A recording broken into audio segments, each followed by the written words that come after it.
Bismillahirrahmanirrahim. Assalamualaikum warahmatullahi wabarakatuh.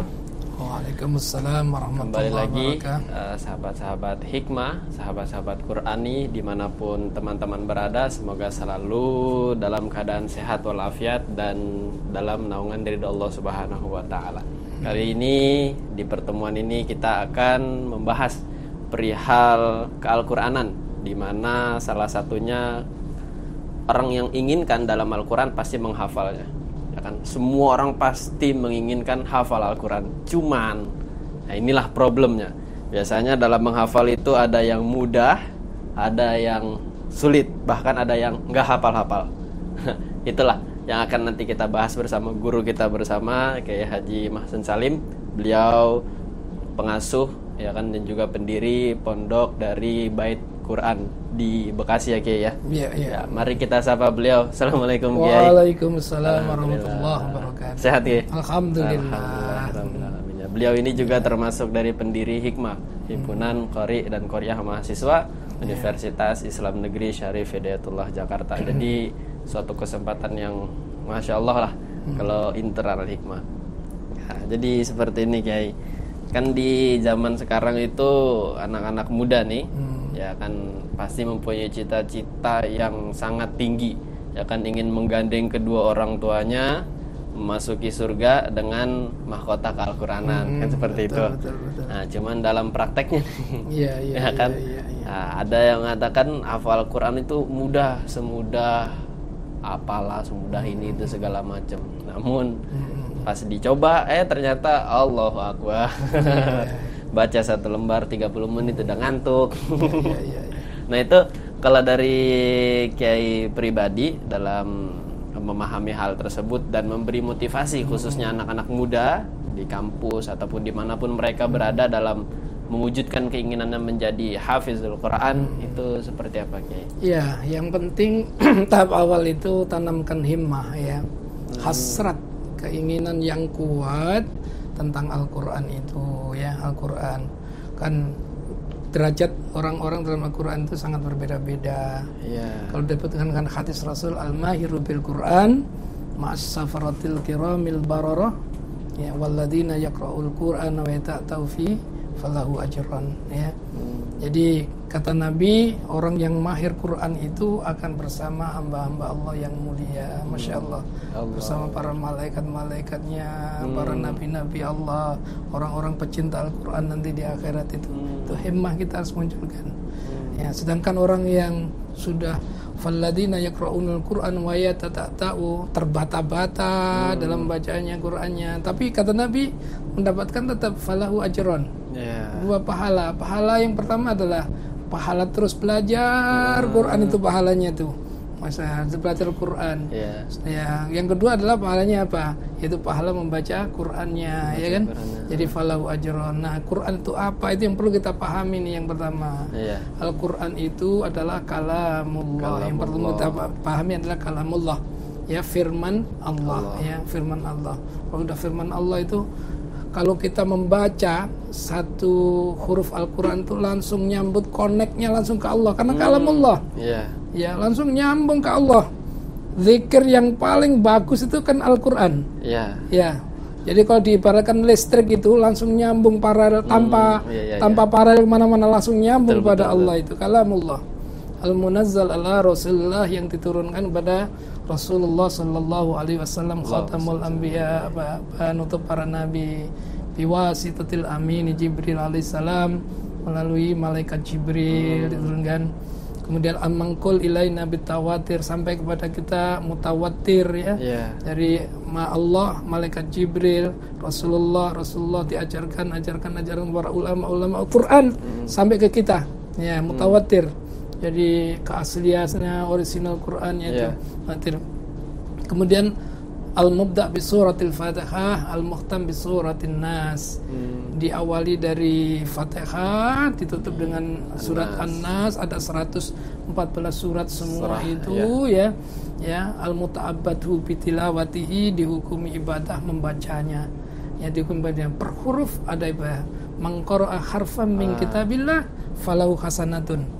siapa yang membaca satu huruf saja kata Nabi, falau hasanatun wal hasanatu bi asyri amsaliyah, dilipat gandakan 10 kali lipat. Itu satu huruf. Satu huruf. Nah, kalau kita menghatamkan Quran dari Fatihah sampai dengan An-Nas, berapa huruf itu coba itu? Bismillahnya 19. Iya, Masya Allah. Berapa huruf itu pahalanya? Dilipat gandakan 10 kali lipat lagi. Maka Masya Allah zikir Quran, setiap hurufnya itu bercahaya. Ya, jadi begitu kita baca, ya bercahaya. Quran itu nurun, bercahaya. Kalau kita lafadzkan, lisan kita bercahaya. Begitu kita tanamkan dalam hati, hati kita bercahaya. Begitu kita amalkan, jasad fisik kita bercahaya. Masya Allah itu.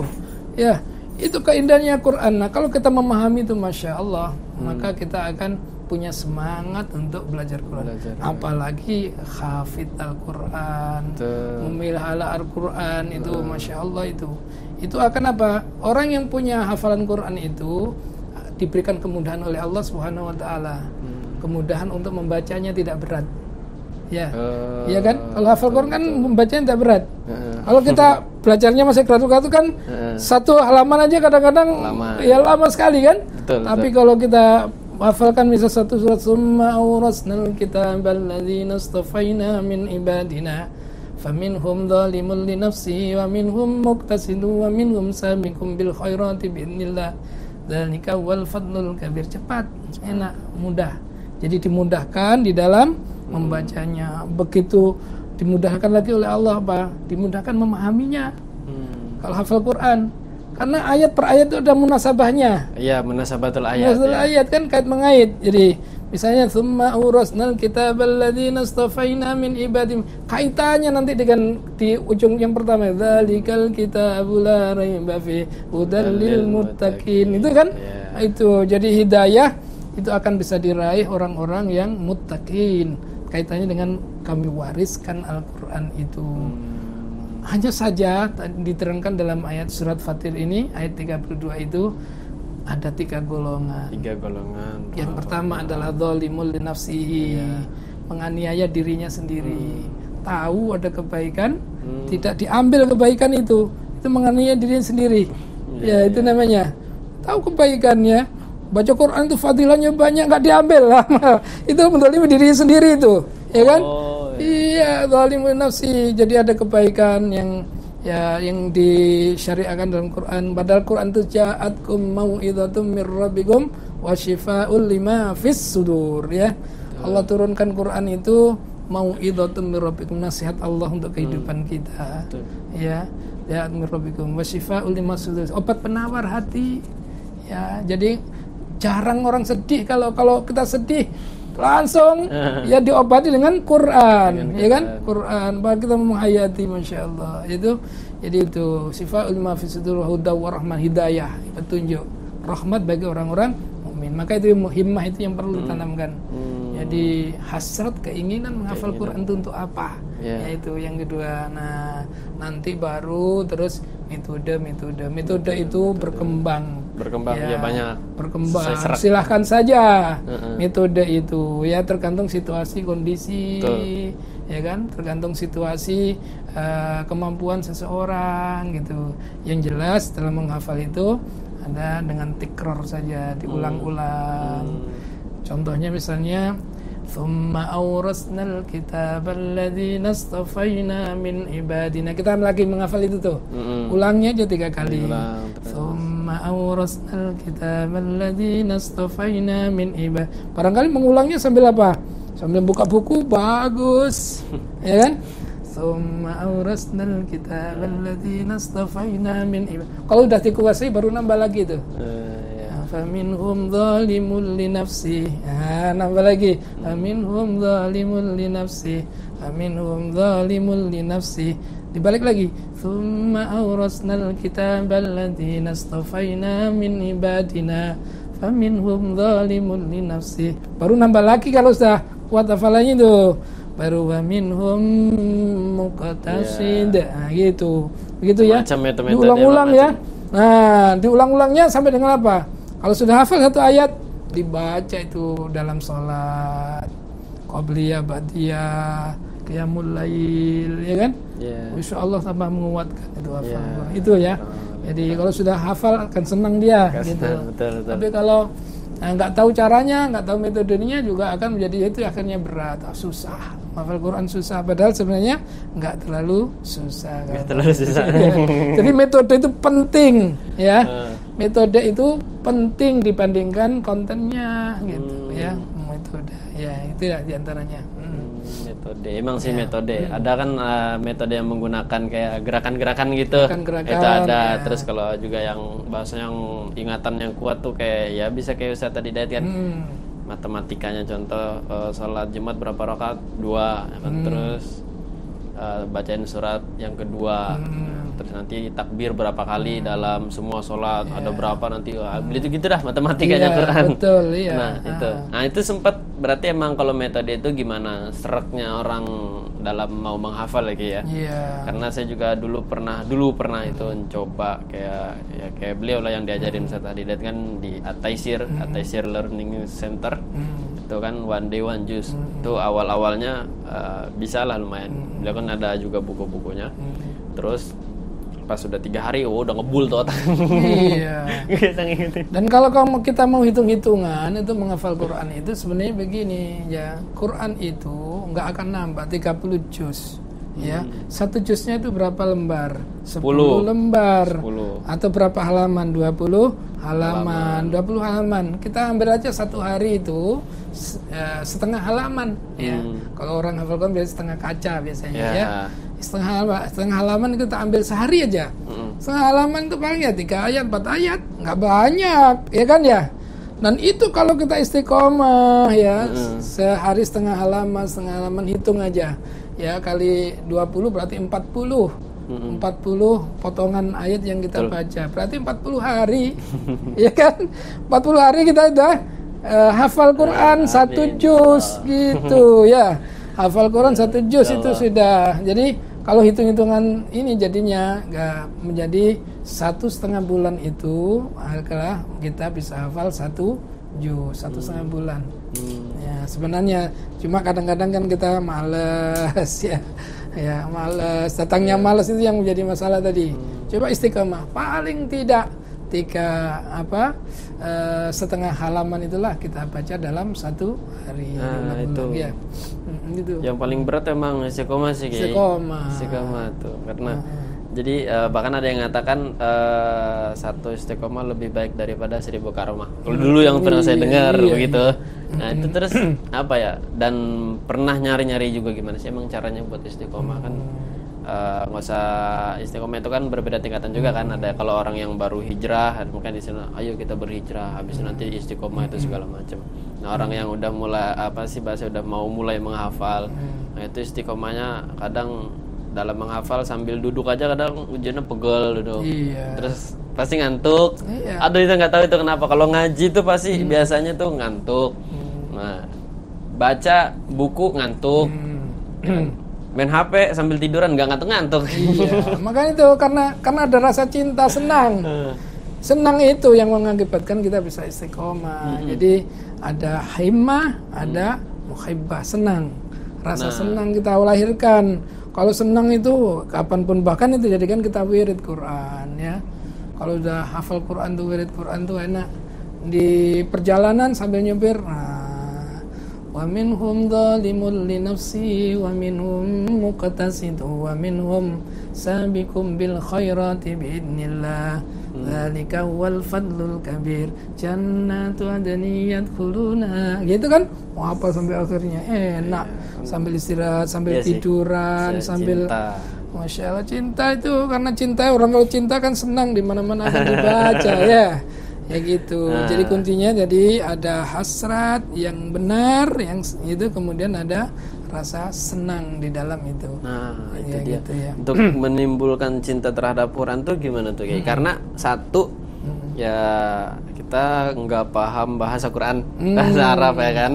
Nah, itu satu yang pertama. Yang kedua menjadi ya selain menimbulkan cinta selain dengan biasanya kan cinta itu bisa timbul karena tahu. Ya kan, makanya orang bisa menikah karena landasan cinta, dia kenalan dulu, saling tahu. Nah, kita menimbulkan cinta terhadap Al-Quran yang dimana Al-Quran satu, kita nggak paham tuh bahasanya, dimana kan ada i'jazul Qurannya itu, masya Allah banget, kan? Nah itu gimana tuh Ki? Apa lewat nada-nada atau cinta segala macam? itu lahir karena apa? Kita ada harapan untuk mendapatkan sesuatu yang kita dapatkan, yang kita cintai, ya kan? Apa yang kita dapatkan dari Quran itu gitu. Daya Allah dalam Quran. Maka perlu pemahaman. Jadi kita tingkatkan, jangan hanya menghafal kata-kata, melainkan menghafal dengan makna yang tergandung di dalamnya. Ya, ini kalimat tadi itu, misalnya kami wariskan Al-Quran, ya. Ada orang zalimul nafsi karena apa? Nggak memahami tadi, ya kan? Kalau muktasid yang tengah-tengah ya sekedar menjalankan apa yang wajib, apa yang dilarang, ya diperintah dilarang itu. Begitu kalau kita memahami dalamnya sabiqum bil khairati biidznillah, ya, itu akan berlomba-lomba, ya, untuk mengambil keutamaan dalam Quran itu. Kita berlomba-lomba, bukan hanya sekedar mengamalkan yang wajib, yang perintah, atau menjauhi yang larannya, bahkan yang keutamaan yang disunnahkan, anjuran-anjurannya itu dijalankan. Jadi bukan hanya untuk dirinya, malah ingin juga untuk apa? Mengajarkan kepada yang lainnya gitu. Jadi akan kita mengajarkan, membimbing orang untuk mengamalkan Quran. Jadi oleh karena itu pemahaman Quran itu adalah per huruf, itu kita harus pahami, ya, per lafaz, ya. Gitu, ya. Jadi itu. Jadi akan lahir ada harapan apa yang perlu kita dapatkan dari Quran itu, ya. Jadi keutamaan perlu kita belajar untuk memahami Al-Quranul Karim gitu, sebagai kalamullah itu. Iya. Orang itu akan mendapatkan hidayah Quran itu ada dua. Ada hidayatul bayan, ada hidayatul taufik, ya. Kalau hidayatul bayan itu mendapatkan penjelasannya saja. Ya, bagaimana Al-Quran begini, orang yang beramal baik masuk surga, yang ini. Tapi belum tentu mendapatkan hidayatul taufik. Hidayat taufik itu ingin mengamalkannya, itu hidayat taufik itu. Kemampuan betul diamalkan tuh baru hidayat taufik, gitu ya. Betul. Jadi kita aqimis sholat, dirikanlah sholat. Faham itu, dirikan sholat. Tapi kalau nggak sholat, namanya nggak dapat hidayat taufik tuh, ya kan ya. Jadi itu, kalau itu redakan Quran, masya Allah, itu. Lau kanal bahru midadal li kalimati rabbi lanafidal bahru qabla an tanfad. Nggak bertepi. Semakin kita mendalami Quran itu semakin dalam, semakin kita tahu kekurangannya, gitu. Walaupun isi lautan itu dijadikan tinta, ya, didatangkan lagi juga tidak akan mencukupi, saking dalamnya Al-Quran Al-Karim, masya Allah. Gitu Al-Quran. Berarti orang-orang benar-benar orang-orang yang mampu menghafal, orang-orang yang mengamalkan Al-Quran itu benar-benar bukan orang sembarang lah. Bukan sembarangan. Itu karunia Allah yang sangat besar. Bila mana dalam diri kita ada rasa cinta dengan Al-Quranul Karim, itu masya Allah. Insya Allah. Yang penting jangan sampai, ya, bahkan dia sudah menghafal, ya udah hafal, bahkan mendapatkan predikat hafiz ataupun hafizah, terus zalimul nafsi, ya kan. Jadi hafalannya itu berarti nggak dapat hidayah taufik tadi. Jadi nggak dapat hidayah taufik tadi, hanya hidayatul bayan. Gini loh penjelasannya, begini, tapi tidak mengamalkannya. Gitu. Nah, terus kalau ada yang mengatakan juga kayak perihal hafalan Al-Quran itu, katanya kalau orang udah hafal terus lupa dosa. Nah, itu gimana teman? Iya, kalau melupakan itu, jadi janganlah sampai kamu melupakan aku, ayat-ayatku, nanti aku lupakan kamu. Nah, kalau dilupakan Allah itu juga masya Allah. Sedih. Wala takunu kalladzina nasullaha fa ansahum anfusahum ulaika humul fasiqun. Jadi gitu. Jadi kalau kamu lupa Allah, maka kamu akan dilupakan, lupa terhadap nasibmu, dirimu sendiri, hakikatnya. Betul. Gitu. Jadi akhirnya apa? Zalimul nafsi, menyia-nyiakan. Ya, bukan hanya menentang aja, menyia-nyiakan keutamaan itu sudah zalimul nafsi. Contohnya saja, sholat berjamaah itu afdalu min sholatin fardin. lebih utama daripada sholat sendirian. Nggak sholat jamaah. Kan benar nih. Coba ketinggalan satu. Ya kalau zuhur kita jalankan sendiri dapat cuman berapa? 1. Begitu jamaah 27. Asar dijalankan sendiri lagi, ya kan? Ya dapat 2 kan? Asar dan zuhur sudah kali 27 hilang berapa itu kelipatan. Ya maghrib nggak jamaah lagi, hanya dapat 1. Cuman 3 dia dapat.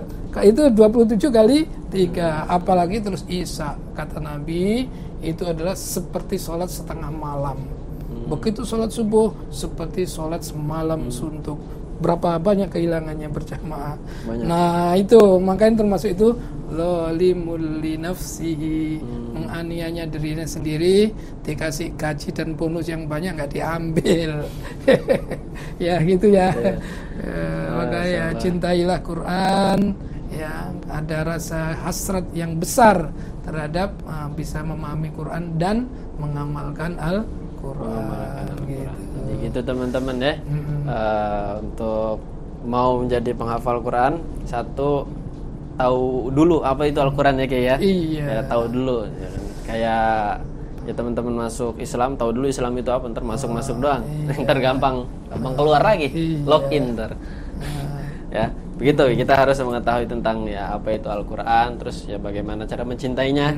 Ya kan kalau perihal berarti nggak bisa mencintai lewat sisi kebahasaan, ya lewat nada-nada, ya kan biasanya kan ada tuh orang yang dia mempunyai kekurangan dalam penglihatan, tapi itu kan itu juga kan justru banyak tuh orang yang hafal Quran lewat mushaf yang ada tanda-tandanya tuh kan, terus nanti ada yang lewat pendengaran kan, kadang itu juga yang memotivasi anak muda secara sementara, biasanya sementara.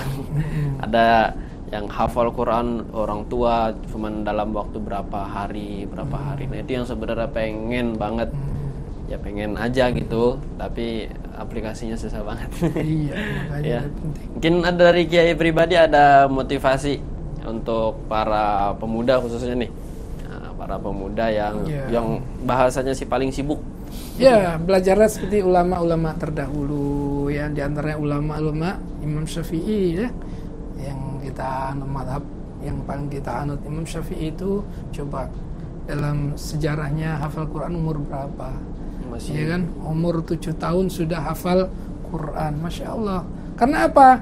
Karena kalau dilihat riwayatnya Imam Syafi'i itu adalah ibunya hafidhah, bapaknya itu juga hafidh Quran, ya kan? Jadi akhirnya sebenarnya belajarnya Imam Syafi'i sejak dari alam kandungan. Kalau kita misalnya ya sebagai sang ibu ya punya hafalan Quran setiap hari murojaah Quran semua, anaknya udah langsung ikut belajar tuh Quran tuh, mendengarkan simai, belajar dari simai, pendengaran sudah dipasang di dalam rahim kan? Secara berapa bulan jadi gitu dipasang ya dengan faqra'u ma tayassara minal Quran, bacalah yang paling mudah. Itu yang mudah gitu ya. A'udzu birabbin nas malikin nas. Anak mendengar di dalam rahim itu udah belajar, begitu nanti lahir sudah hafal an-nas. Amin. Amin. Itu penting gitu ya. Jadi penting, jadi itu jadi ada didiklah mumpung masih bersih, anak-anak kecil itu sudah mulai kita biasakan untuk dilatih dengan Quran. Maka Masya Allah dengan himpunan qori-qori mahasiswa ini ya kita berupaya bagaimana melahirkan orang-orang yang mahir dalam Quran. Orang mahir Quran itu adalah orang yang memahami dan mengamalkan Al-Quranul Karim gitu ya. Terima kasih. Ya itu tuh buat anak muda jadi udah nggak ada alasan lagi. Kalau beralasan itu mah Imam Syafi'i pas kecil karena orang tuanya hafiz-hafizo, ya kan? Ya udah. Didik aja lewat tadi gitu kan. Yang dari kecil dari kandungan udah mulai didengerin MP3, ya kan? Kalau mau denger bingung nyari YouTube bisa di YouTube Hikmah. Kan ada. Terakhir jadi sebagai ijazul Quran, ya kemujizatan Quran itu adalah kitab yang mudah dihafal. Kitab-kitab yang lain itu sulit untuk dihafal karena selalu berubah. Quran itu banyak orang mudah menghafal Quran, padahal kitab yang paling tebal ya kan berbahasa Arab, tapi banyak orang menghafal Quran. Itu termasuk bagian daripada ijazul Quran, kemujizatan Al-Quran. Di samping uslub-uslubnya, ya sastranya, juga makna kandungannya, makna itu ada banyak kandungan-kandungan Al-Quran. Itulah kali ya. Banyak yang pengen dia obrolin sebenarnya, apalagi kalau udah Al-Quran, apalagi udah menyinggung perihal ijaz, kan salah satu kemujizatnya kan lewat lafaz. Wah itu sebenarnya banyak banget yang pengen dia obrolin, cuman karena waktu tidak memadai, ya kan. Ya jadi mungkin cukup sekian teman-teman. Ya semoga apa yang disampaikan oleh guru kita Kiai Masun Salim itu dapat menjadi ilmu yang bermanfaat, khususnya dari diri kita masing-masing, ya kan, dan khusus umumnya nanti untuk siapa saja, bagi siapapun yang melihat ini di channel YouTube Hikmah UIN Jakarta, ya kan. Kita doakan semoga beliau selalu senantiasa dalam keadaan sehat, dan rezekinya selalu dilimpahkan oleh Allah, dan hikmah juga selalu semakin besar di kemudian harinya. Ya, hadanallahu wa yakum ajmain. Akhirul kalam. Assalamualaikum warahmatullahi wabarakatuh. Waalaikumsalam warahmatullahi wabarakatuh. Damai bersama Al-Quran. Peace. Damai bersama Al-Quran. Peace. Damai bersama Al-Quran. Peace.